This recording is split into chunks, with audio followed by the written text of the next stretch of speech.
Hello, friends. Welcome again to all of you in my YouTube channel, Dr. Vikas Parikh. In my previous video, we have discussed role of key scientists in discovery of DNA and revealing about the structure of DNA. In continuation of that, today we are going to discuss basic conceptual topic structure of DNA or what is DNA. So let me move forward on today's topic structure of DNA. तो चलिए हम आगे चलते हैं, आज के हमारे topic के बारे में जानते हैं जिसका नाम है डीएनए। विभिन्न वैज्ञानिकों के डीएनए पर, जैसा मैंने अभी बताया कि डीएनए में जो कुछ साइंटिस्ट का रोल मैंने अभी डीएनए के बारे में विभिन्न वैज्ञानिकों का आप लोगों को अभी इस वीडियो के जरिए मैंने अभी तक दिया। बाकी ऐसा नहीं है केवल इन्हीं साइंटिस्ट का योगदान केवल डीएनए के बारे में रहा है, इसके अलावा भी अनेकों साइंटिस्ट ने समय के अनुसार धीरे धीरे हमेशा से ही प्रयास किया जाता रहा है डीएनए की संरचना के बारे में या डीएनए के बारे में और अधिक जानकारियाँ प्राप्त करने के लिए। तो इसीलिए अनेकों वैज्ञानिकों के बारे में यहाँ डिस्कशन कर पाना संभव नहीं है, इसलिए मैंने यहाँ पर कुछ वैज्ञानिकों के नाम और उनके कार्य के बारे में आप लोगों को मेरे इस वीडियो के जरिए आपको परिचित करवाया। मेरे नेक्स्ट स्टडी वीडियो के अंदर विभिन्न वैज्ञानिकों के डीएनए पर अर्ली एफर्ट्स व वाटसन व क्रिक के डबल हेलिक्स मॉडल के बारे में अलग से आगे के वीडियो में डिस्कशन किया जाएगा, या वीडियो के अंदर उसे अलग से मैं बना के आप लोगों के सामने रखूँगा। तो अभी हम इस टॉपिक के बारे में जानते हैं, जिसमें से आज इसका पहला पार्ट हम स्टडी करेंगे, what is DNA and DNA structure. जी बिल्कुल, आप लोगों ने सही सुना। आज हम स्टडी करेंगे इस टॉपिक के मुख्य दो भागों के बारे में। पहला भाग है व्हाट इज डीएनए और दूसरा भाग है डीएनए स्ट्रक्चर। तीसरा भाग साइंटिफिक थिंकिंग बिफोर 1953, ये हम आगे के वीडियो के अंदर डिस्कशन करेंगे। वाटसन और क्रिक का जो कंट्रीब्यूशन है वो भी हम आगे के वीडियो में डिस्कशन करेंगे। What is DNA? जैसा कि हम सभी पढ़ते आ रहे हैं 8th 9th 10th क्लास से ही कि डीएनए का आनुवंशिक पदार्थ है जो एक पीढ़ी से दूसरी पीढ़ी में स्थानांतरित होता है। वह पेरेंट्स के जो लक्षण है वो प्रोजेनी में पहुंचाता है। परंतु उससे अधिक अगर मैं कहूँ तो डीएनए के बारे में जैसे ही हम जानेंगे तो मेरा कहना मानना यह है कि डीएनए की जो नाम है वही काफ़ी होता है डीएनए के बारे में बताने के लिए कि डीएनए क्या है। तो डीएनए का जैसा नाम है, डीएनए का फुल फॉर्म है डीऑक्सीराइबो न्यूक्लिक एसिड। जैसा कि इस नाम में हम देख पा रहे हैं कि अंत में आ रहा है न्यूक्लिक एसिड। न्यूक्लिक एसिड, इसका मतलब डीएनए क्या है? डीएनए एक प्रकार का न्यूक्लिक अम्ल है। तो अब हम डीएनए के बारे में जाने उससे पहले यह जानना हमारे लिए ज़रूरी हो गया है कि न्यूक्लिक एसिड क्या होता है। जैसा कि यहाँ पे हम डेफिनेशन देख पा रहे हैं कि DNA is a double stranded molecule that is twisted into a helix. Okay, this is the definition of simple definition of DNA. So let we move forward that what is DNA, and as I told earlier that DNA is a nucleic acid. So now we have to know that what is nucleic acid. If we know about the nucleic acid, then we easily can understand about the DNA. अगर हम बात करें DNA की, तो DNA के strand की अगर हम बात करें तो उससे पहले अगर हम, जैसे मैंने कहा कि न्यूक्लिक एसिड, तो न्यूक्लिक एसिड के बारे में हम जाने तो न्यूक्लिक एसिड के बारे में एक सिंपल डेफिनेशन मैं सभी से जिक्र करना चाहूँगा, जिसका मतलब है न्यूक्लिक एसिड वह एक मॉलिक्यूल है जो कि nitrogenous base, sugar, 5 carbon sugar और फॉस्फेट समूह की एक चेन द्वारा निर्मित संरचना है। या मैं दूसरे शब्दों में कहूँ तो ग्रुप ऑफ न्यूक्लियोटाइड्स से मिलकर बनी संरचना न्यूक्लिक एसिड कहलाती हैं। तो जैसे मैंने कहा ग्रुप ऑफ न्यूक्लियोटाइड्स, तो न्यूक्लियोटाइड्स क्या है? न्यूक्लियोटाइड्स की अगर हम बात करें तो न्यूक्लियोटाइड क्या होते हैं, उससे पहले अगर हम जाने तो जैसा मैंने कहा कि न्यूक्लिक एसिड, तो इस स्लाइड के अंदर हम देख पा रहे हैं कि न्यूक्लिक एसिड जो होते हैं वो पॉलीमर होते हैं। किसके पॉलीमर होंगे? न्यूक्लियोटाइड के। और न्यूक्लियोटाइड क्या है? मोनोमर है, जैसा कि हम इस स्लाइड के जरिए देख पा रहे हैं। इट मीन्स जो मैंने डेफिनेशन कही थी कि ग्रुप ऑफ न्यूक्लियोटाइड्स मिलकर जिस संरचना का निर्माण करते हैं या जिस पॉलीमर का निर्माण करते हैं उसे क्या कहा जाता है? न्यूक्लिक एसिड कहा जाता है। न्यूक्लिक एसिड के बारे में जाने, इसलिए अब जरूरी हो गया है कि न्यूक्लियोटाइड के बारे में जाने। तो न्यूक्लियोटाइड क्या होते हैं? न्यूक्लियोटाइड, जैसा मैंने पहले बताया कि न्यूक्लियोटाइड जो है वो 3 महत्वपूर्ण मॉलिक्यूल्स या अणु के द्वारा मिलकर बने होते हैं, जिसमें से पहले अणु का नाम है सुगर, सेकेंड मॉलिक्यूल है नाइट्रोजनस बेस और थर्ड मॉलिक्यूल है फॉस्फेट समूह। तो ये तीनों मॉलिक्यूल्स मिलकर जिसका निर्माण करते हैं उसे कहा जाता है न्यूक्लियोटाइड। न्यूक्लियोटाइड से मिलता जुलता ही एक शब्द है जो कि हमारे बीच में काफ़ी कन्फ्यूजन क्रिएट करता है या स्टूडेंट्स के मन में काफ़ी डाउट रखता है, वह है न्यूक्लियोसाइड। तो स्टूडेंट्स इस चीज़ को समझ पाने में थोड़ा सा डिफ़िकल्टी महसूस करते हैं कि न्यूक्लियोसाइड क्या होता है और न्यूक्लियोटाइड क्या होता है। तो उनके लिए मेरे पास एक जनरल फार्मूला है जो शायद आप लोगों के डाउट को क्लियर कर पाए और ज़िंदगी भर आप न्यूक्लियोसाइड में न्यूक्लियोटाइड में डिफरेंस जो है वो ना भूल पाए।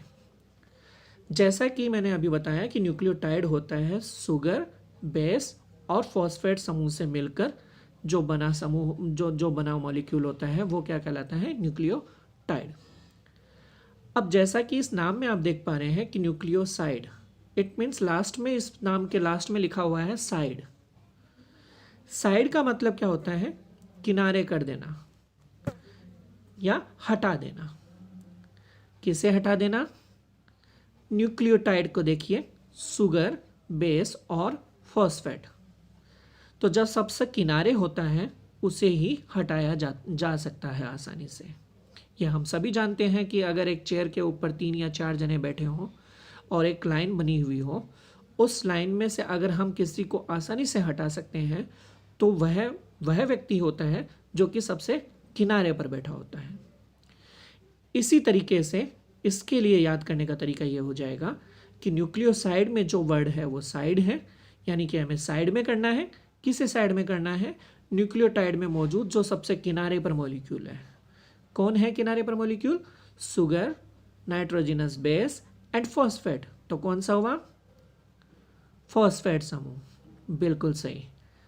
फॉस्फेट समूह को किनारे पर करने से जो संरचना बनेगी, यानी कि मैं कहूँ तो कि नाइट्रोजनस बेस और सुगर मॉलिक्यूल से मिलकर जो संरचना बनती है, जो स्ट्रक्चर बनती है, उसे क्या कहा जाएगा? न्यूक्लियोसाइड।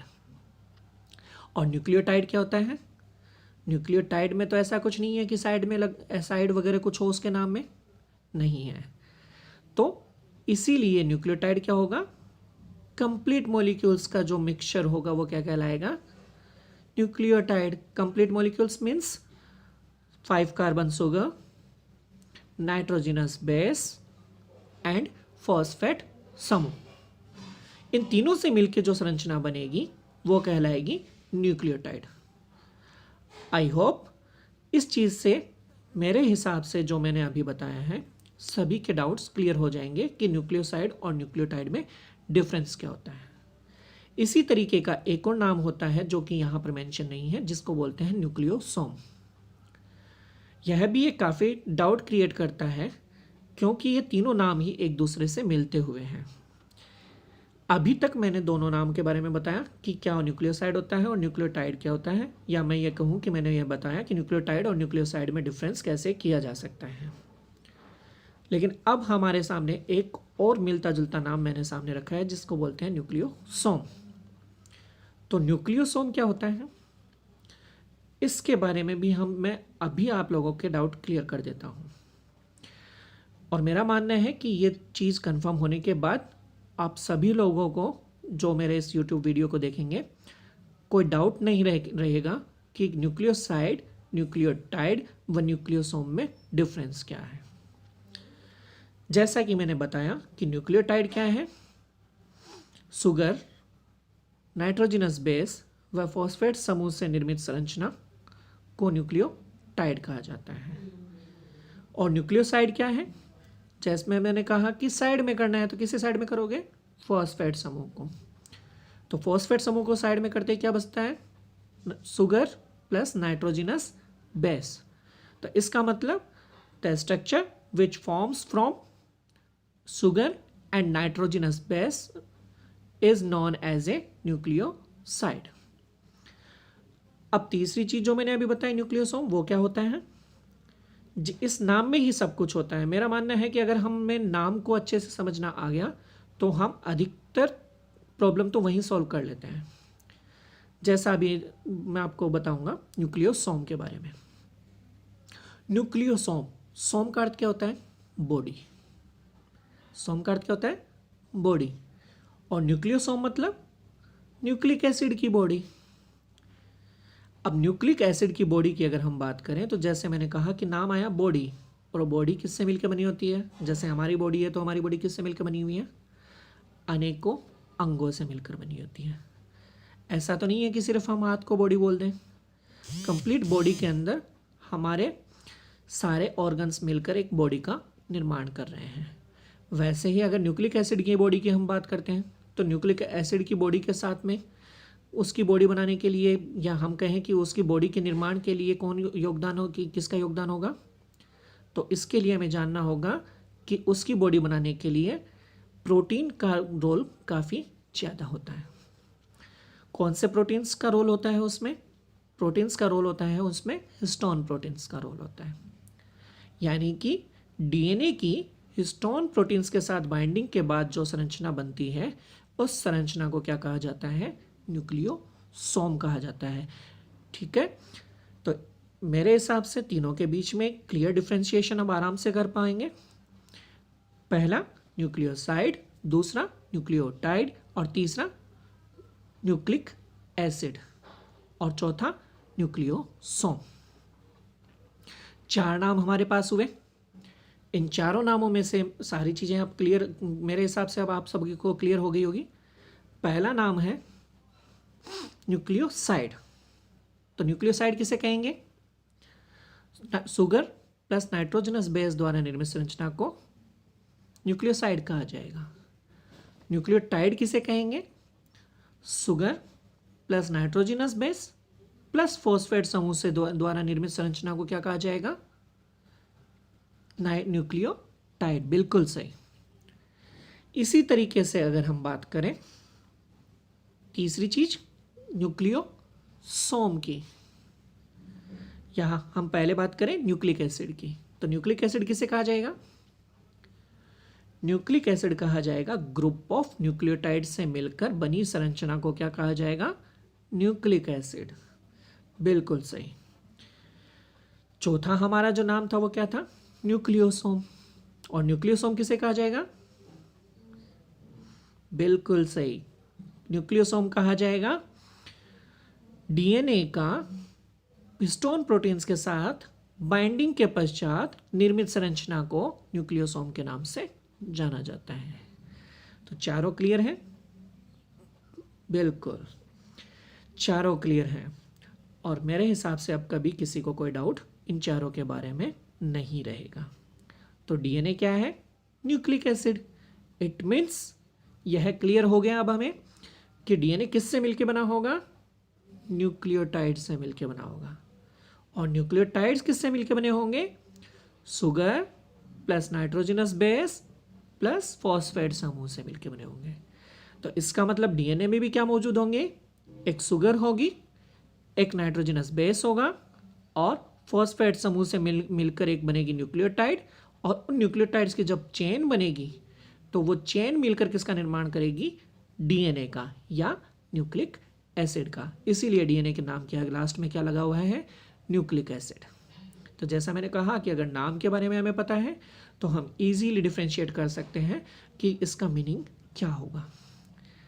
तो दोस्तों, मेरे हिसाब से आप लोगों के लिए ये जानकारी काफ़ी अच्छी और रोचक रही होगी। तो चलिए अब आगे चलते हैं, हम इस संरचना के बारे में और जानने की कोशिश करते हैं। जैसा मैंने अभी बताया आप लोगों को कि डीएनए क्या है, एक न्यूक्लिक एसिड है, और न्यूक्लिक एसिड है तो इसका मतलब क्या है, इसमें न्यूक्लियोटाइड्स पाए जाएंगे, और अगर न्यूक्लियोटाइड्स हैं तो उसमें वो तीनों चीज़ें जो मैंने बताई थी वो पाई जाएगी। कौन कौन सी? शुगर, नाइट्रोजनस बेस और फॉस्फेट समूह। परंतु जैसा हम जानते हैं कि डीएनए के अंदर क्या पाई जाती हैं, डबल हेलिक्स पाई जाती है, यानी कि 2 स्ट्रैंड्स होते हैं डीएनए के अंदर, और दोनों स्ट्रैंड्स में एक जो होती है वो, प्रत्येक स्ट्रैंड में एक जो होती है वो क्या होती है, शुगर फॉस्फेट बैकबोन होती है। बैकबोन मतलब जैसे मैं किसी भी हम बात करें बॉडी की, तो उस बॉडी में क्या होता है, रीढ़ की हड्डी होती है, जिसकी वजह से हम सीधे बैठ पाते हैं, हम सीधे रह पाते हैं। इसी तरीके से डीएनए भी अपनी एक संरचना रखता है, और उसकी संरचना को कॉम्पैक्ट संरचना के रूप में बनाए रखने के लिए बैकबोन का होना जरूरी है, और वो जो बैकबोन होती है डीएनए की, वो बनी होती है शुगर व फॉस्फेट समूह द्वारा। आगे हम जानेंगे कि डीएनए में कौन कौन से बॉन्ड्स जो होते हैं वो इस बैकबोन को बनाने में रोल प्ले करेंगे। यहाँ हम ये भी जानेंगे कि डीएनए के अंदर कौन कौन से बॉन्ड जो हैं डीएनए की संरचना के निर्माण के लिए उपयोगी होते हैं या फिर उसमें पाए जाते हैं। तो पहला, जैसा हम यहाँ देख पा रहे हैं कि शुगर फॉस्फेट बैकबोन, तो शुगर फॉस्फेट बैकबोन कौन सी है, जो डीएनए के स्ट्रैंड होते हैं, उस डीएनए के स्ट्रैंड के जो हम स्ट्रैंड बताते हैं कि 2 स्ट्रैंड है, वो स्ट्रैंड जो हम बनाते हैं वो स्ट्रैंड क्या होती है, शुगर फॉस्फेट बैकबोन, और उसके बीच में जो हम लिखते हैं A double bond T, G triple bond C, वो क्या है, नाइट्रोजनस बेस। तो जब अभी मैंने बताया था कि डीएनए क्या है, न्यूक्लिक एसिड, और न्यूक्लिक एसिड में क्या होते हैं, न्यूक्लियोटाइड्स, और हम जानते हैं कि न्यूक्लियोटाइड्स जो होते हैं उनमें 3 चीज़ें पाई जाती है, क्या क्या, शुगर, नाइट्रोजनस बेस और फॉस्फेट।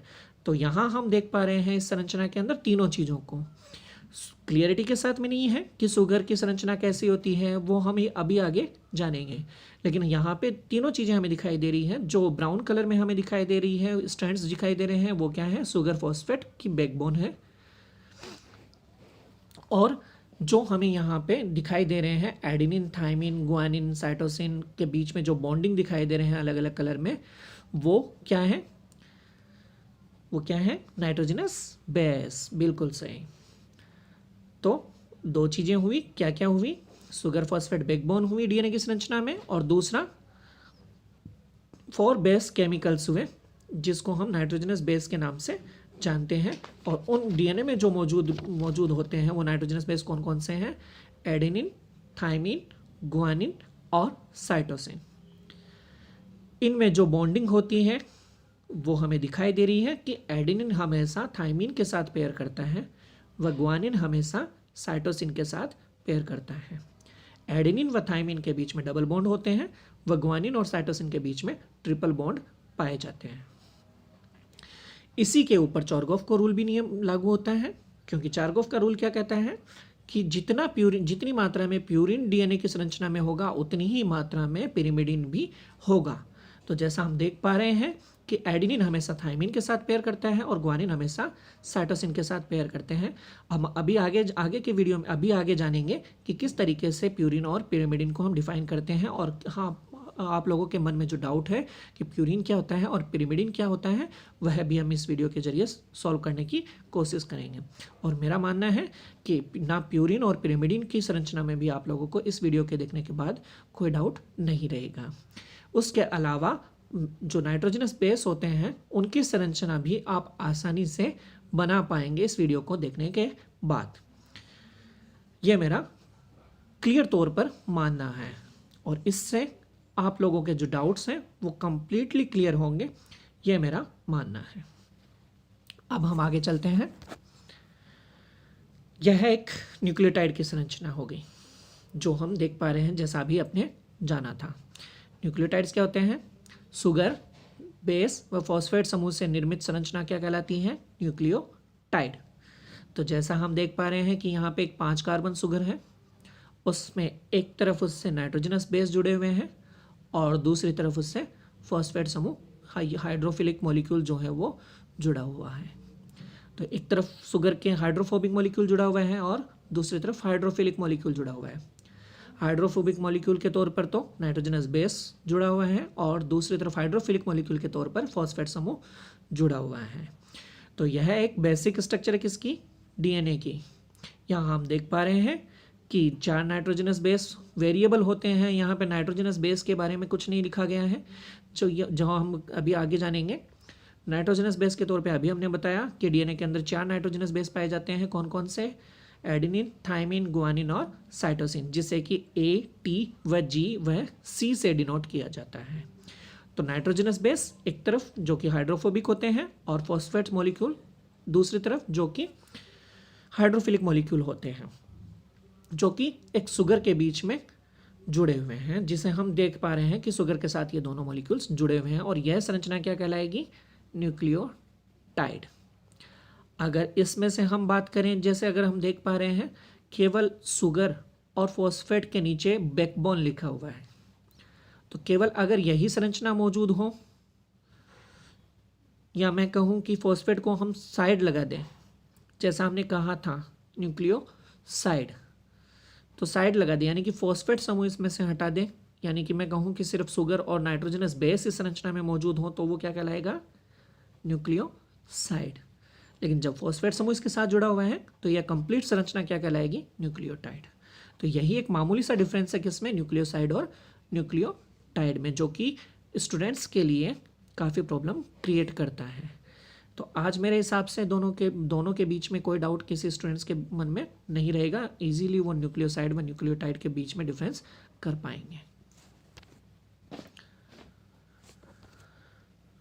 अब हम बात करते हैं डीएनए की। जैसे हमने बताया कि डीएनए क्या है, एक न्यूक्लिक एसिड, और न्यूक्लिक एसिड के अंदर क्या पाई जाती है, न्यूक्लियोटाइड, और न्यूक्लियोटाइड में पाए जाते हैं शुगर, नाइट्रोजनस बेस और फॉस्फेट समूह। तो पहले हम बात करते हैं शुगर की। जैसा कि मैंने पहले भी बताया कि अगर हमें नाम के बारे में पता है और हम नाम के बारे में जानने की कोशिश करते हैं, तो हम अधिकतर प्रॉब्लम तो हमारी खुद ही सॉल्व कर लेते हैं। तो यहाँ पे भी मेरा वही फॉर्मूला अप्लाई करूँगा मैं, जैसे कि इस नाम में देखिए क्या लिखा है डीएनए के नाम में, डीऑक्सीराइबो, जिसे ग्रीन लाइन से अंडरलाइन किया हुआ है। डीऑक्सीराइबो, डीऑक्सी, इसको भी अलग अलग करें हम तो डीऑक्सी और राइबो। डी का मतलब डिलीट, ऑक्सी का मतलब ऑक्सीजन, एंड राइबो का मतलब फ्रॉम राइबोज शुगर। इसका मतलब क्या हुआ कि डीएनए में कौन सी शुगर पाई जाती है, डीऑक्सीराइबोज शुगर पाई जाती है। लेकिन डीऑक्सीराइबोज शुगर क्या होती है, वो अभी अभी मैंने बताया, क्या, D for delete, oxy for oxygen, and ribo means ribose sugar. इसका मतलब अगर राइबोज शुगर में से ऑक्सीजन डिलीट हो जाए तो वह शुगर क्या कहलाएगी, डीऑक्सीराइबोज शुगर। और हम सभी जानते हैं कि राइबोज जो होती है वो 5 कार्बन शुगर होती है, जैसा कि हम संरचना भी देख पा रहे हैं। और राइबोज शुगर किस में पाई जाती है, जिसका नाम देखिए क्या है, आरएनए में। किस में, आरएनए में। आरएनए का फुल फॉर्म देखिए आप फिर से, ribo nucleic acid. Ribo means ribose, और यहाँ क्या नाम है डीएनए में, डीऑक्सीराइबो, यानी कि delete of oxygen from ribose sugar. यहाँ हमें दिखाई दे रहे हैं, बहुत क्लियरली ये दिखाई दे रहा है इस स्लाइड के जरिए कि आरएनए में राइबोज शुगर पाई जाती है और डीएनए के अंदर डीऑक्सीराइबोज शुगर पाई जाती है। और डीऑक्सीराइबोज शुगर क्या है, अभी अभी मैंने बताया, D for delete of oxygen from ribose sugar. तो राइबोज शुगर की स्ट्रक्चर हमें यहाँ दिखाई दे रही है क्लियरली कि 5 कार्बन शर्करा है या शुगर है, जिसमें हम देख पा रहे हैं कि हमें दिखाई दे रही है कि 2 नंबर पर भी OH है, 1 नंबर पर भी OH है, 3 पर भी है, 4 पर भी है और 5 पर भी है। जबकि हम डीऑक्सीराइबोज में हम देखते हैं तो 2 नंबर पर सिर्फ H मौजूद है। इसका मतलब क्या हुआ, 2 प्राइम पर, यानी कि सेकेंड नंबर कार्बन एटम पर जो OH ग्रुप था उस OH में से ऑक्सीजन अगर रिमूव कर दिया जाए, या ये कहें कि अगर उस वहाँ पर ऑक्सीजन की प्रेजेंस ना हो, तो उस प्रकार की शुगर को डीऑक्सीराइबोज शुगर के नाम से जाना जाता है, जो कि हमें यहाँ पर क्लियरली दिखाई दे रहा है। यह एक बेसिक डिफरेंस है डीऑक्सीराइबोज शुगर और राइबोज शुगर में, जो कि हमारे लिए जानना बहुत ही ज़्यादा ज़रूरी है, क्योंकि अगर हमें डीएनए की संरचना के बारे में जानना है तो हमें एक एक चीज़ या एक एक डाउट को क्लियर करना होगा, क्योंकि बिना अगर डाउट को क्लियर किए हम आगे बढ़ते हैं तो डीएनए से रिलेटेड जितने भी इम्पोर्टेंट टॉपिक्स हैं उन्हें हम नहीं समझ पाएंगे। इसलिए हमें डीएनए के बारे में जानकारी पूरी और सही होना ज़रूरी है, ताकि हम आगे के जो डीएनए से रिलेटेड टॉपिक्स होते हैं उनके बारे में इजीली समझ पाएँ और हमारे दिमाग में क्लियरली उनकी इमेज बनती रहे। इसीलिए मैं ये इस पे काफ़ी जोर डाल के कह रहा हूँ, हर एक चीज़ को क्लियरिटी के साथ मैं इस वीडियो में समझा रहा हूँ। यहाँ हम देख रहे हैं आरएनए और डीएनए में मौजूद शर्करा के बारे में स्लाइड के ऊपर, जिसमें हम क्लियरली देख पा रहे हैं कि आरएनए में राइबोज शुगर पाई जाती है और राइबोज शुगर एक 5 कार्बन शुगर होती है, जो कि जिसमें हम देख पा रहे हैं कि 2 प्राइम पर OH ग्रुप मौजूद है, जबकि डीएनए में डीऑक्सीराइबोज शुगर पाई जाती है जिसके 2 प्राइम पर सिर्फ H या H केवल H मौजूद है, O नहीं है, यानी कि ऑक्सीजन यहाँ से रिमूव है, यानी कि ऑक्सीजन यहाँ पर नहीं पाया जाता है। इस वजह से इसे डीऑक्सीराइबोज शुगर के नाम से जाना जाता है। तो कैसा लगा आप लोगों को मेरा ये फंडा? D for delete, O for oxygen, और किससे? राइबोज शुगर से। I hope you enjoy my technique to tell you the difference between the deoxyribose and ribose. Okay? no, nucleic acid में न्यूक्लियोटाइड्स होते हैं और न्यूक्लियोटाइड्स में शुगर भी होती है, नाइट्रोजनस बेस भी होते हैं और फॉस्फेट समूह भी होते हैं। तो अभी हमने देखा शुगर के बारे में, जिसमें कि आरएनए में राइबोज शुगर पाई जाती है व डीएनए में डीऑक्सीराइबोज शुगर पाई जाती है। अब हम बात करते हैं नाइट्रोजनस बेस की।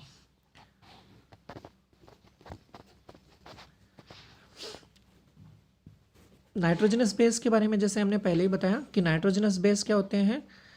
2 तरीके के नाइट्रोजनस बेस नॉर्मली पाए जाते हैं, प्यूरिन और दूसरा है पायरिमिडीन।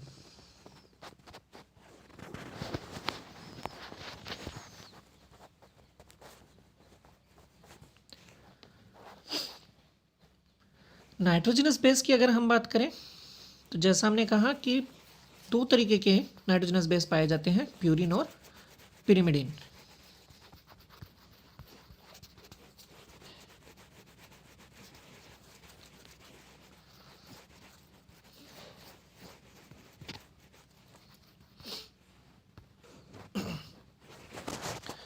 प्यूरिन और पिरिमिडीन की संरचना के बारे में अगर हम जानें तो इस संरचना को बनाने का भी एक आसान सा तरीका है। अभी हम बना रहे हैं पिरिमिडीन की संरचना।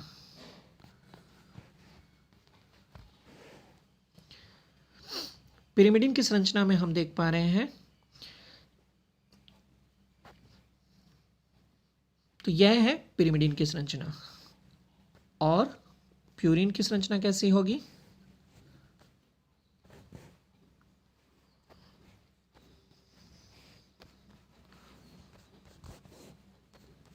यह जो स्ट्रक्चर है वो प्यूरिन बेसिस की संरचना होगी। यह पिरिमिडीन की बेसिक स्ट्रक्चर है और दूसरी तरफ जो है वो प्यूरिन की स्ट्रक्चर है। ध्यान रखने वाली बात यह है कि प्यूरिन और पिरिमिडीन में जो नंबरिंग दी जाती है वह अलग अलग होती है। पिरिमिडीन में जो नंबरिंग दी जाती है वह क्लॉकवाइज नंबरिंग होती है,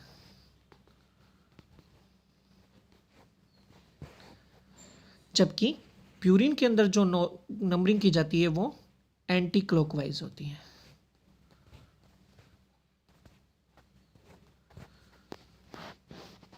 यानी कि प्यूरिन में जो नंबरिंग हमेशा की जाती है वो एंटी क्लॉकवाइज, वह पिरिमिडीन के अंदर क्लॉकवाइज नंबरिंग हमेशा की जाती है। तो जैसा कि अभी हमने देखा कि पिरिमिडिन की संरचना में हमें किस तरीके से हम पिरिमिडिन की संरचना बना सकते हैं और किस तरीके से हम प्यूरिन की संरचना का निर्माण कर सकते हैं। पिरिमिडिन में जैसे मैंने अभी बताया कि पिरिमिडिन में जो हमेशा नंबरिंग होती है वो क्लॉकवाइज नंबरिंग दी जाती है, जबकि प्यूरिन के अंदर हमेशा प्यूरिन बेसिस के अंदर हमेशा एंटी क्लॉकवाइज नंबरिंग दी जाती है।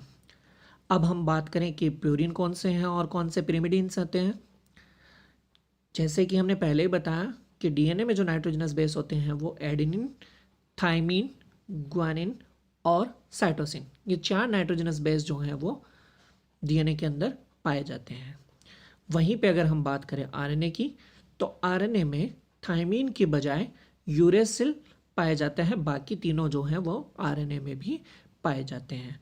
अंतर सिर्फ इतना होगा कि वहाँ पर जो शुगर होगी वो राइबोस शुगर होगी बजाय डीऑक्सी राइबोस शुगर के। नाइट्रोजनस बेस की संरचना में कोई चेंजेस नहीं होंगे। बस नाइट्रोजनस बेस कौन सा होगा, थाइमिन के स्थान पर यूरेसिल पाया जाएगा, बाकी एडेनिन, ग्वानिन व साइटोसिन आरएनए में भी पाए जाते हैं। तो यहाँ हम स्ट्रक्चर जानते हैं डीएनए की, क्योंकि हम अभी डीएनए के बारे में डिस्कशन कर रहे हैं। तो डीएनए में 4 तरीके के होते हैं। कौन कौन से मॉलिक्यूल, 4 तरीके के नाइट्रोजनस बेसेस पाए जाते हैं। कौन कौन से, एडेनिन, ग्वानिन, थाइमिन और साइटोसिन। चारों की स्ट्रक्चर हमें यहाँ दिखाई दे रही है, पर इससे पहले कि हम इन्हें क्लैरिफाई कैसे करें कि कौन सा प्यूरिन है और कौन सा पिरिमिडिन। हाँ, स्ट्रक्चर देख के तो हमें पता चल रहा है कि कौन सा प्यूरिन और कौन सा पिरिमिडिन है, लेकिन अगर बिना स्ट्रक्चर के हमें पूछ लिया जाए कि कौन से एडेनिन, थाइमिन, ग्वानिन और साइटोसिन में से कौन से प्यूरिन है और कौन से पिरिमिडिन, तो इसके आइडेंटिफिकेशन के लिए भी मैं आप लोगों को एक बड़ा सिंपल सा मेथड बताता हूँ, जिससे आप लोगों को कभी भी कोई प्रॉब्लम नहीं आएगी यह जानने में कि एडेनिन, थाइमिन, ग्वानिन, साइटोसिन या यूरेसिल में से कौन सा जो है वो कौन कौन से जो हैं वो पिरिमिडिन है और कौन से जो हैं वो प्यूरिन है। इसके लिए एक बड़ा सिंपल सा मेथड है मेरे पास, जो मैं आप लोगों को अभी इस वीडियो के जरिए शेयर कर रहा हूँ। वो ये मेथड यह है, या मैं कहूँ कि जादू की छड़ी है। वो जादू की छड़ी क्या है वो अभी बताता हूँ। पिरिमिडिन के नाम में आप देखिए, पिरिमिडिन के नाम में PY वाई आ रहा है, बिल्कुल आ रहा है ना जी। बस यही है वो जादू की छड़ी। वाई को देखिए, जिस उसके बाद में एडेनिन, थाइमिन, ग्वानिन और साइटोसिन के नाम लिखिए, जिसमें भी वाई आता है वो पिरिमिडिन होगा, और जिसमें वाई नहीं आता है वो प्यूरिन होगा। देखिए यहाँ पे थाइमिन का नाम क्या है, THYMINE, वाई आ रहा है इसमें, तो ये क्या हुआ, पिरिमिडिन या पायरिमिडिन। साइटोसिन में देखिए CY, वाई आ गया, तो वाई आ गया तो क्या हो गया, ये साइटोसिन भी क्या है, पायरिमिडिन है। एडेनिन की अगर हम बात करें तो एडेनिन में देखिए, एडेनिन में ADENINE, इसमें वाई नहीं आया, तो वाई नहीं आया तो ये क्या हो गया, प्यूरिन। क्योंकि मैंने क्या बताया था कि जिसका भी नाम लिखेंगे हम, जिस भी नाइट्रोजनस बेस का नाम लिखेंगे उसमें अगर वाई आता है तो वो पिरिमिडिन की कैटेगरी में हम रखेंगे, और जिसमें वाई नहीं आएगा वो प्यूरिन की कैटेगरी में रखेंगे। तो यहाँ पे यह जादू की छड़ी क्या हुई, वाई। और यह जादू की छड़ी वो जादू की छड़ी है जो कि कभी भी यह डाउट ही नहीं आने देगी कि कौन से नाइट्रोजनस बेस प्यूरिन है और कौन से नाइट्रोजनस बेस जो है वो पिरिमिडिन्स की कैटेगरी में आते हैं। क्योंकि जिसमें भी वाई आया वो पिरिमिडिन, और जिसमें वाई नहीं आया वो प्यूरिन। जैसे थाइमिन में वाई आया तो वो पिरिमिडिन की कैटेगरी में रखा गया, साइटोसिन में वाई आया तो उसे भी पिरिमिडिन की कैटेगरी में रखा गया, लेकिन एडेनिन में वाई नहीं आया तो उसे प्यूरिन की कैटेगरी में रखा गया। ग्वानिन के अंदर भी वाई नहीं आया तो उसे प्यूरिन की कैटेगरी में रखा गया। अब आप लोग कहेंगे कि यूरेसिल में तो ऐसा कुछ नहीं होता, लेकिन फिर भी उसे पिरिमिडिन की कैटेगरी में रखा जाता है, तो वहाँ तो ये जादू की छड़ी काम नहीं कर रही। नहीं, ऐसा बिल्कुल भी नहीं है, वहाँ भी यह जादू की छड़ी काम कर रही है। किस तरीके से, क्यों, क्योंकि अभी हमने क्या बताया थोड़ी देर पहले कि आरएनए में एडेनिन, ग्वानिन और साइटोसिन तो पाए जाते हैं, लेकिन थाइमिन की जगह यूरेसिल पाया जाता है। यानी कि आरएनए में यूरेसिल किसके स्थान पे आ रहा है? थाइमिन के स्थान पे। और थाइमिन क्या है? पिरिमिडिन है। जब थाइमिन पिरिमिडिन है तो यूरेसिल भी क्या होगा? पिरिमिडिन होगा। तो इसलिए कौन कौन से पिरिमिडिन हुए? थाइमिन पिरिमिडिन हुआ, साइटोसिन पिरिमिडिन हुआ, और आरएनए में थाइमिन की जगह आने वाला यूरेसिल भी पिरिमिडिन हुआ। जबकि एडेनिन व ग्वानिन प्यूरिन की कैटेगरी में रखे जाएंगे। क्लियर है दोस्तों? आई होप अब सभी के मन में कोई डाउट नहीं होगा कि किन्हें प्यूरिन की कैटेगरी में रखेंगे और किन्हें पिरिमिडिन की कैटेगरी में रखेंगे। ठीक है, तो पसंद आया आप लोगों को मेरा वाई वाला मैजिक ट्रिक? और उम्मीद है आप लोग इस ट्रिक को हमेशा याद रखेंगे और कभी भी किसी भी उलझन में नहीं फंसेंगे कि कौन से प्यूरिन्स की कैटेगरी में आता है और कौन से पिरिमिडिन की कैटेगरी में आते हैं।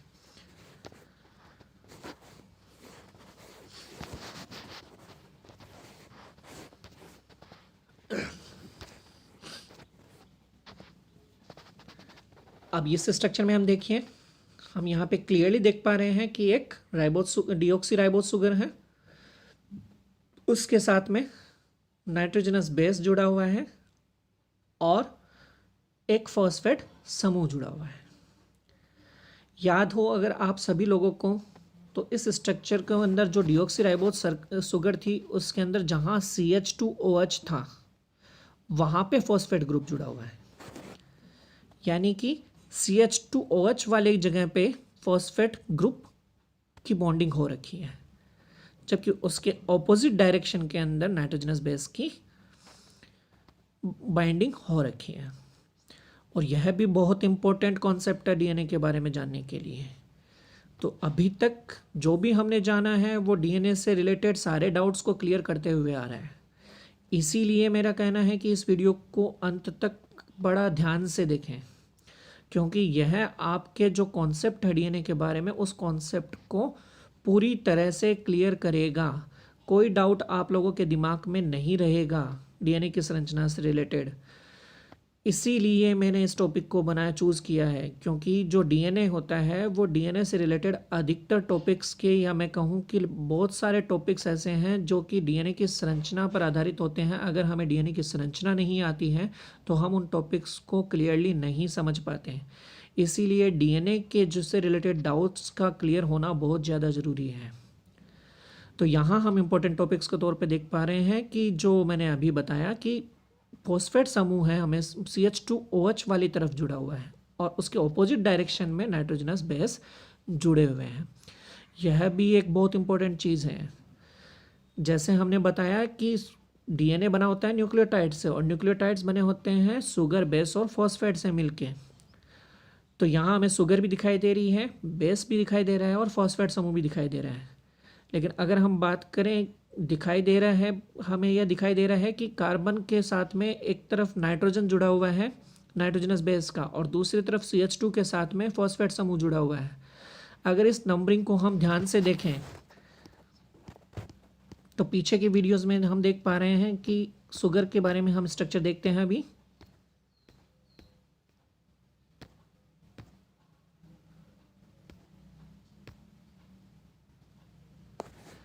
यहाँ हम देख पा रहे हैं जो नंबरिंग दी हुई है इसमें, उसमें हम देख पा रहे हैं कि जहाँ पे CHOH लिखा हुआ है उस तरफ हमने अभी जो स्ट्रक्चर देखी थी इससे पहले वाली स्लाइड, जिसमें हम वापस चलेंगे, पहले हम यहाँ देखते हैं इस चीज़ को। जो मैं समझाना चाह रहा हूँ वो इसी के जरिए हम देख पाएंगे।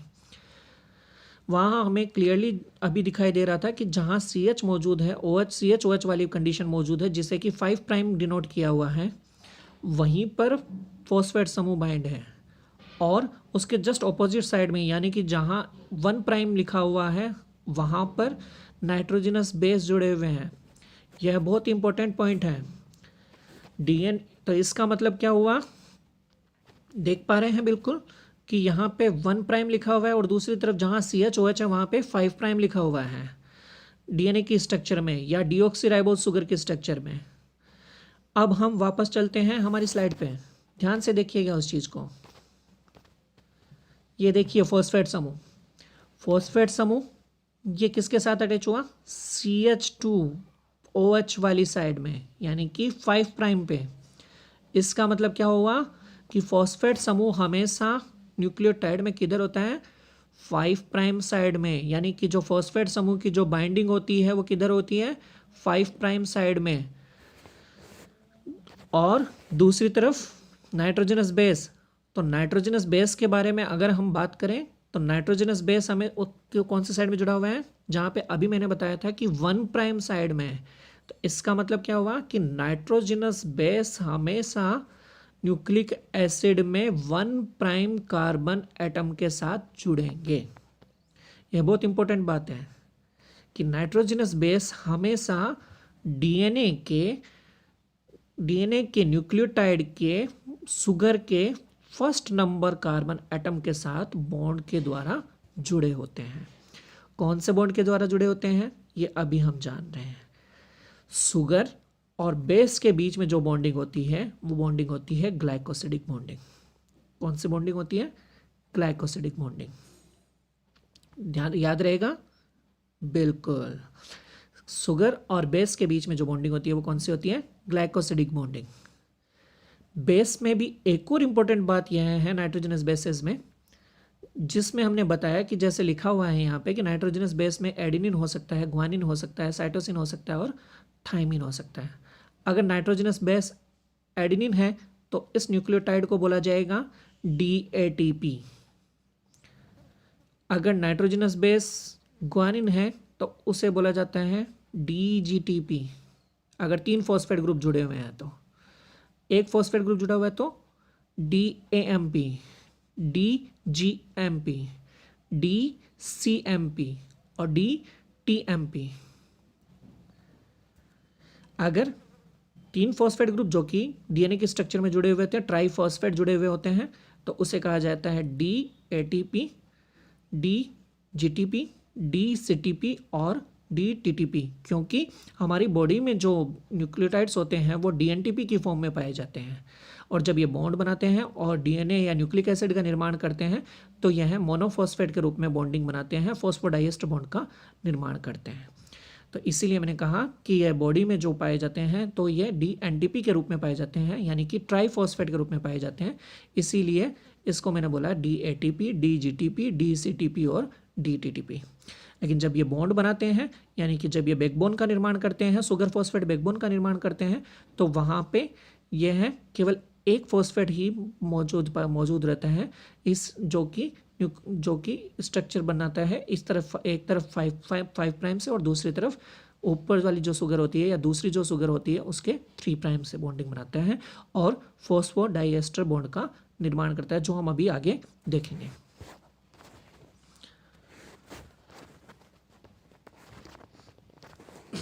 एक और ख़ास बात जो मैं बताना चाह रहा था आप लोगों को कि नाइट्रोजनस बेस जो होते हैं, नाइट्रोजनस बेस के बारे में जैसे मैंने बताया कि नाइट्रोजनस बेस हमेशा C1 से जुड़े होते हैं, यानी कि फर्स्ट प्राइम पर मौजूद कार्बन एटम से नाइट्रोजनस बेस की बॉन्डिंग हमेशा होती है। लेकिन नाइट्रोजनस बेस में भी अभी हमने क्या बताया था, प्यूरिन और पिरिमिडिन। प्यूरिन और पिरिमिडिन में कैसे डिफ्रेंशिएट करते हैं वो मैंने अभी बताया था आप लोगों को।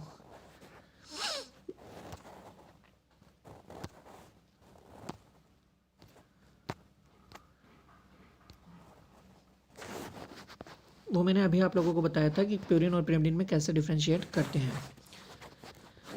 लेकिन एक और इम्पोर्टेंट बात है नाइट्रोजनस बेस से जुड़ी हुई, वो यह है कि नाइट्रोजनस बेस में जैसे अभी हमने नाइट्रोजनस बेस से जुड़ी हुई एक और इम्पोर्टेंट बात है, वो यह है कि नाइट्रोजनस बेस प्यूरिन और पिरिमिडिन 2 प्रकार के होते हैं, जिसमें से हमने कहा था कि साइटोसिन और थाइमिन जो होते हैं वो पिरिमिडिन होते हैं और एडेनिन और गुआनिन जो होते हैं वो प्यूरिन होते हैं। तो अगर प्यूरिन की बॉन्डिंग अगर शुगर से होती है तो वह बॉन्डिंग हमेशा C1N9 बॉन्डिंग से होती है, यानी कि शुगर का कार्बन फर्स्ट कार्बन और नाइट्रोजनस बेस का नाइन्थ पोजीशन पर मौजूद नाइट्रोजन के बीच में वो बॉन्डिंग पाई जाती हैं। यानी कि प्यूरिन की जो बॉन्डिंग होती है वो हमेशा C1N9 होती है, जबकि पिरिमिडिन के साथ जो बॉन्डिंग होती है वो C1N1 बॉन्डिंग होती है। यानी कि C1 यानी कि कार्बन फर्स्ट शुगर का और नाइट्रोजन फर्स्ट किसका, पिरिमिडिन का। तो इसका मतलब क्या हुआ, यह बहुत इंपॉर्टेंट पॉइंट है, यह भी जो मैंने आप लोगों को बताया, जो कि आपके कॉन्सेप्ट क्लियर करेगा डीएनए के बारे में, कि नाइट्रोजनस बेस में अगर जैसे हमने बात की कि नाइट्रोजनस बेस में शुगर और नाइट्रोजनस बेस जो है वो शुगर से बाइंड होते हैं हमेशा फर्स्ट नंबर पोजीशन के ऊपर। उसमें हमने बताया कि नाइट्रोजनस बेस जो होते हैं वो पिरिमिडिन और प्यूरिन दो प्रकार के होते हैं। उसमें हमने बताया कि साइटोसिन और थाइमिन जो होते हैं वो पिरिमिडिन प्रकार के नाइट्रोजनस बेस होते हैं, जबकि एडेनिन व ग्वानिन जो होते हैं वो प्यूरिन प्रकार के नाइट्रोजनस बेस होते हैं। अब हमने ये बताया कि जो बॉन्डिंग होती है, अगर प्यूरिन बेस के साथ बॉन्डिंग होती है शुगर की, तो वह हमेशा C1N9 बॉन्डिंग होगी, यानी कि शुगर का फर्स्ट कार्बन, यानी कि शुगर का कार्बन हमेशा ही क्या रहेगा, फर्स्ट रहेगा, शुगर का फर्स्ट कार्बन, और उसकी बॉन्डिंग होगी प्यूरिन के N9 के साथ में। और अगर पिरिमिडिन है तो पिरिमिडिन के साथ में जो बॉन्डिंग जैसा हम यहाँ देख पा रहे हैं, यह पिरिमिडिन स्ट्रक्चर है, यह सभी को क्लियरली दिखाई दे रही है क्योंकि अभी हमने नाइट्रोजनस बेस के बारे में जाना है। तो यहाँ पे हम देख पा रहे हैं कि पिरिमिडिन के फर्स्ट नाइट्रोजन के साथ में यह कार्बन जो है उसकी बॉन्डिंग हो रखी है। तो यानी कि C1N1 बॉन्डिंग पिरिमिडिन के साथ में और प्यूरिन के साथ में C1N9 बॉन्डिंग पाई जाती है। इस स्लाइड में हम देख पा रहे हैं कि किस तरीके से डीएनए की बैकबोन पाई जाती है, और डीएनए में हम क्यों यह लिखते हैं कि 5 प्राइम 3 प्राइम, और उसके जस्ट ऑपोजिट स्टैंड को हम बताते हैं 3 प्राइम 5 प्राइम। 3 प्राइम और 5 प्राइम क्यों लिखते हैं, क्योंकि यह उस स्ट्रक्चर से दिखाई दे रहे हैं जो कि यहाँ पे हमें बनी हुई दिखाई दे रही है। ऊपर की तरफ हमें दिखाई दे रहे हैं 5 प्राइम और नीचे की तरफ हमें दिखाई दे रहा है 3 प्राइम OH। सबसे नीचे की तरफ ध्यान से देखिए, जो सबसे नीचे वाली शुगर है उसका 3 प्राइम हमें सबसे नीचे के किनारे पर दिखाई दे रहा है, और जो सबसे ऊपर वाली डीऑक्सीराइबोज शुगर है उसके 5 प्राइम पे हमें फॉस्फेट ग्रुप दिखाई दे रहा है।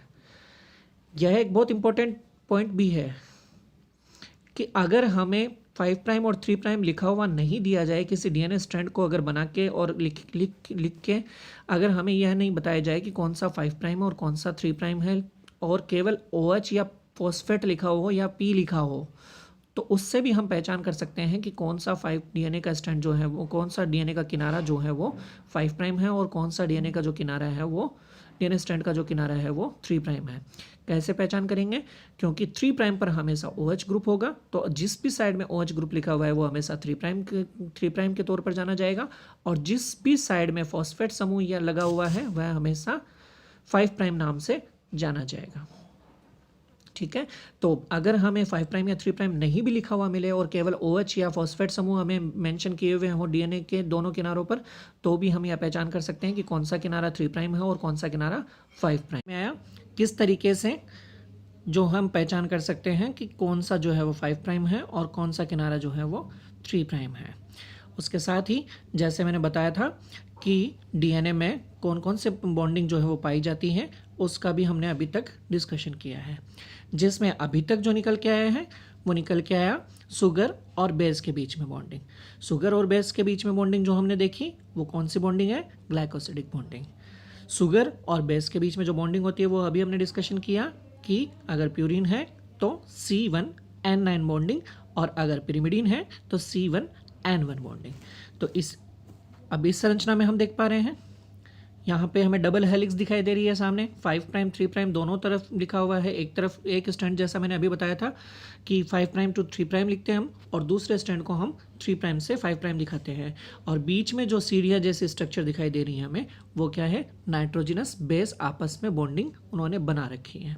अगर एडिनिन है तो वो हमेशा किसके साथ पेयर करता है, थाइमिन के साथ में, और अगर ग्वानिन है तो उसकी पेयरिंग हमेशा किसके साथ होती है, साइटोसिन के साथ में। तो एडेनिन और थाइमिन बॉन्डिंग करता है और ग्वानिन और साइटोसिन बॉन्डिंग करता है। एडेनिन और थाइमिन के बीच में डबल बॉन्ड पाए जाते हैं, जबकि ग्वानिन व साइटोसिन के बीच में ट्रिपल बॉन्ड पाया जाता है। जो बॉन्डिंग नाइट्रोजनस बेस के बीच में पाई जाती है वो कौन सी बॉन्डिंग होती है? जैसे अभी हमने कहा कि एडेनिन और थाइमिन के बीच में डबल बॉन्ड पाया जाता है और ग्वानिन और साइटोसिन के बीच में ट्रिपल बॉन्ड पाया जाता है। तो वो कौन सी बॉन्डिंग होती है? वो होती है हाइड्रोजन बॉन्डिंग। कौन सी होती है? Hydrogen bonding. जी बिल्कुल। इसी तरीके से तो अभी तक हमने क्या जाना? शुगर और बेस के बीच में बॉन्डिंग और बेस के बीच में बॉन्डिंग, यानी कि शुगर और बेस के बीच में जो बॉन्डिंग होती है वो होती है ग्लाइकोसिडिक बॉन्डिंग। और बेस के बीच में यानी कि नाइट्रोजनस बेस और नाइट्रोजनस बेस के बीच में जो बॉन्डिंग होती है, क्योंकि डीएनए क्या होती है? डबल हेलिकल स्ट्रक्चर होती है, इसलिए नाइट्रोजनस बेस और नाइट्रोजनस बेस के बीच में भी बॉन्डिंग पाई जाती है। वो जो बॉन्डिंग होती है वो कौन सी होती है? Hydrogen bonding. इसके अलावा अगर हम बात करें बैकबोन की, तो जो हमने पहले डिस्कशन किया था कि बैकबोन किसका बना होती है? शुगर और फॉस्फेट का। तो यहाँ हम जैसे देख पा रहे हैं, तो ध्यान से देखिए इस स्ट्रक्चर को। अभी इस स्ट्रक्चर को हम अगर ध्यान से देखें तो हमें दिखाई दे रहा है कि यहाँ पे 3 शुगर मॉलिक्यूल दिखाई दे रहे हैं हमें, फर्स्ट, सेकेंड और थर्ड। ये 3 शुगर मॉलिक्यूल जो हैं वो हमें दिखाई दे रहे हैं। इन तीनों शुगर मॉलिक्यूल में हम जो देख पा रहे हैं वो ये देख पा रहे हैं कि जो नीचे वाला जो शुगर मॉलिक्यूल है उसने अपने से ऊपर वाले शुगर मॉलिक्यूल के साथ में बॉन्डिंग कर रखी है। यानी कि सबसे नीचे वाले का जो 5 प्राइम है, ये 5 प्राइम, इस 5 प्राइम किनारे ने ऊपर वाले जो शुगर है उसमें 3 प्राइम किनारे के साथ में इसकी बॉन्डिंग हो रखी है। उस बॉन्डिंग के अगर अंदर हम ध्यान से देखें तो बीच में कौन मौजूद है? फॉस्फेट समूह। और फॉस्फेट समूह में अगर हम ध्यान से देखें तो फॉस्फेट समूह के ऊपर की तरफ सिंगल बॉन्ड ओ, इस तरीके से एक बॉन्डिंग बनी हुई है। तो इस तरीके की बॉन्डिंग को हम कहते हैं एस्टर बॉन्डिंग। इसे क्या कहा जाता है? Ester bonding. तो एक एस्टर हुआ। इसी तरीके से हम नीचे की तरफ अगर देखें तो नीचे की तरफ भी हमें सिमिलर बॉन्डिंग जो है वो दिखाई दे रही है, तो यानी कि एक और एस्टर बॉन्डिंग।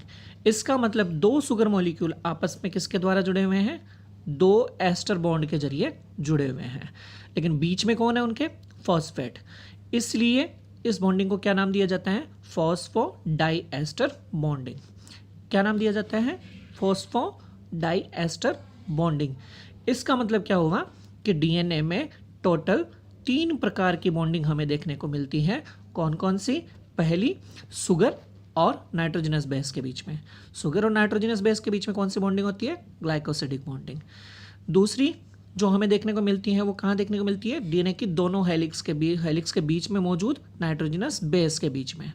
तो नाइट्रोजनस बेस जो है वो नाइट्रोजनस बेस के साथ जो बॉन्डिंग होती है वो कौन सी होती है? Hydrogen bonding. और तीसरी बॉन्डिंग जो होती है देखने को मिलती है हमें, वो देखने को मिलती है शुगर फॉस्फेट बैकबोन में। उस बैकबोन में जो बॉन्डिंग देखने को मिलती है वो कौन सी होती है? Phosphodiester bonding. तो इस प्रकार से डीएनए में टोटल 3 प्रकार की बॉन्डिंग पाई जाती है। समझ में आया? बिल्कुल। मेरे हिसाब से आप लोगों को अब कोई डाउट इससे रिगार्डिंग नहीं होंगे कि डीएनए में कितने प्रकार की बॉन्डिंग पाई जाती है। अब अगर हम बात करें नेक्स्ट पॉइंट की,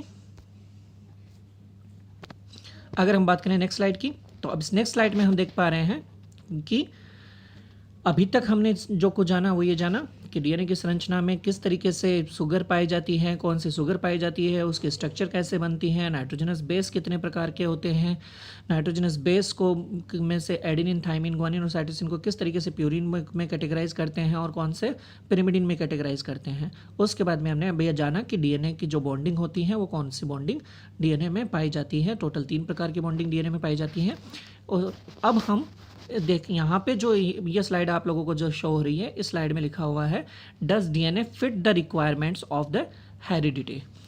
does DNA fit the requirement of A heredity material. इसका मतलब कि डीएनए में ऐसी क्या चीज़ है जो कि जिसकी वजह से डीएनए को हेरिडिटरी मटेरियल जो है वो माना जा सकता है।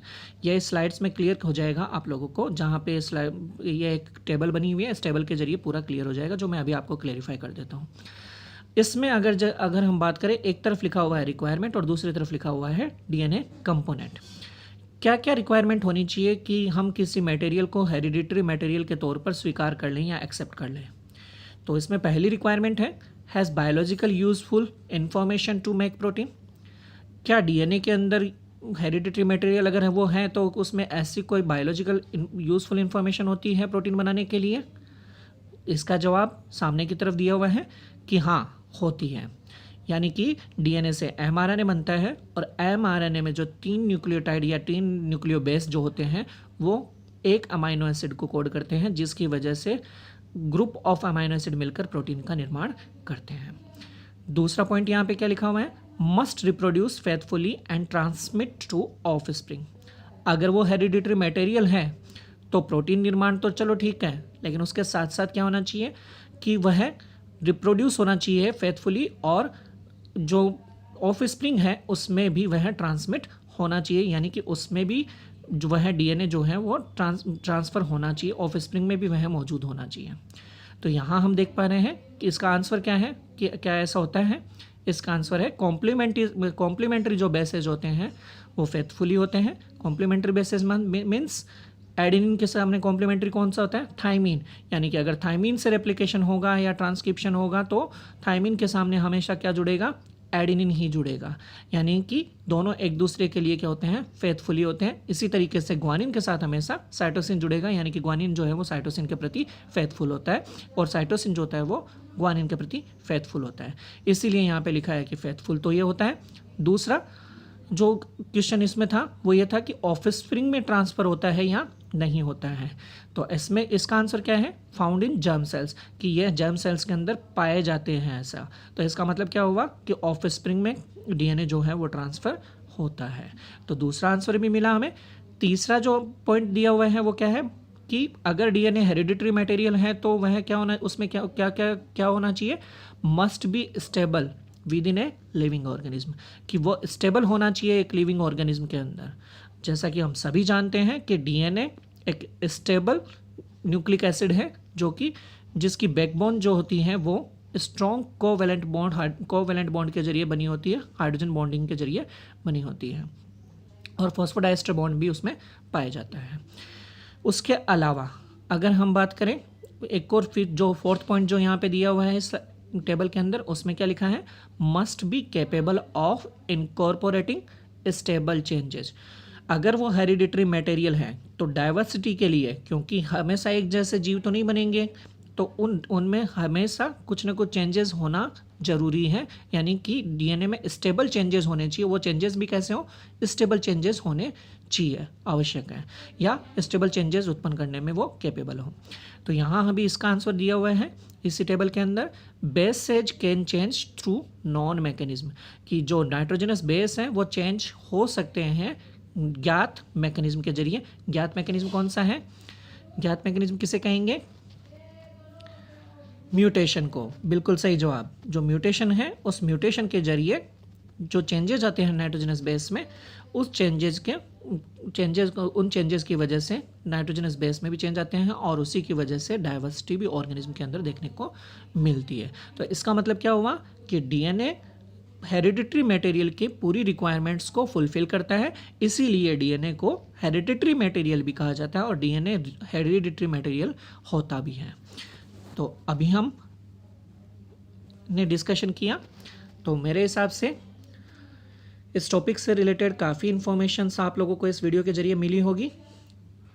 अगर फिर भी किसी के मन में कोई डाउट्स हो इस वीडियो से रिलेटेड तो प्लीज़ इस वीडियो को देखिए, लाइक कीजिए, शेयर कीजिए और अपने कमेंट बॉक्स में अपने क्वेश्चंस पुटअप कीजिए ताकि मैं उनके आंसर आप तक पहुंचा सकूं।